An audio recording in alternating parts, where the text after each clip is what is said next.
talk about the past, probably a decade, the whole decade before 2014, we saw huge cost increases in Australia.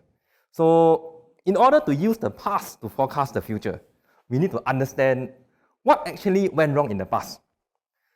So the cost inflation in Australia in the past are primarily driven by two main factors.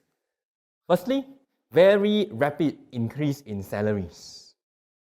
Because during the decade before 2014, not only do we have a lot of greenfield LNG projects, these are big projects. At the same time, you also have a lot of mining projects. They are all competing for the same pool of labor. When demand of labor increase, like a closed market in Australia, we see rates, we see salary increasing very, very rapidly. The second factor is the US dollars.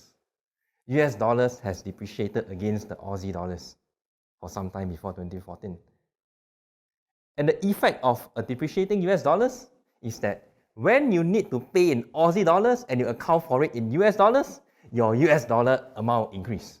So that resulted in cost inflation as well. This time round, when we look at the Australian market, we saw things that are present in the past, that were present in the past, are going to repeat itself in the future. And I'm not going to talk about Forex. Because if I can accurately predict how the US dollars is going to behave, I'll probably be my own home-based billionaire now. So let's talk about salaries. Salary is something that we track quite regularly, quite in a lot of details when we look at the Asia-Pacific market. So, and I like to break down labor into two main categories. Firstly, construction labor. Secondly, engineering labor. When we look at construction labor, I think most likely things will be fine, because when we look at the projects that are competing for the same pool of labor in the next 5 years, which are the projects? We have Scarborough with onshore Pluto. We have Browse with onshore northwest shelf. It's quite a tongue twister. And lastly, we have Barossa. Barossa tie into Darwin onshore LNG. We have Ichthys, phase 2, phase 3, probably during that time. The big greenfield LNG projects are not there this time round. These are all brownfield projects. Technically challenging because the plant need to be in operation while the expansion takes place.